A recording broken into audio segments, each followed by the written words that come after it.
और आप अभी अपना मोबाइल निकालिए, क्रोम खोलिए, लिखे वहां पर एक लाइन 15 कंपनीज, बस इतना लिखना है आपको गूगल पे। क्या लिखना है? 15 कंपनीज। उसके आगे गूगल प्रॉम्प्ट करता है, और गूगल क्या प्रॉम्प्ट करता है हम सब जानते हैं, जो जितना ज्यादा सर्च हुआ वो उतना प्रॉम्प्ट करता है। तो जैसे ही आप लिखेंगे 15 कंपनीज, गूगल आगे लिखता है that don't require a degree. दुनिया की 15 कंपनियां ऐसी हैं जो अब डिग्री के बलबूते किसी का रिक्रूटमेंट नहीं कर रही। वो डिग्री के बलबूते किसी का रिक्रूटमेंट नहीं कर रही। उसमें पहली कंपनी एप्पल है, दूसरी कंपनी गूगल है, तीसरी कंपनी अमेजन है।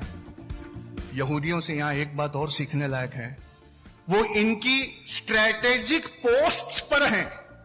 वो गूगल की सबसे ऊंची पोस्ट पर है, वो माइक्रोसॉफ्ट की सबसे ऊंची पोस्ट पर है, वो अमेजन की सबसे ऊंची पोस्ट पर है।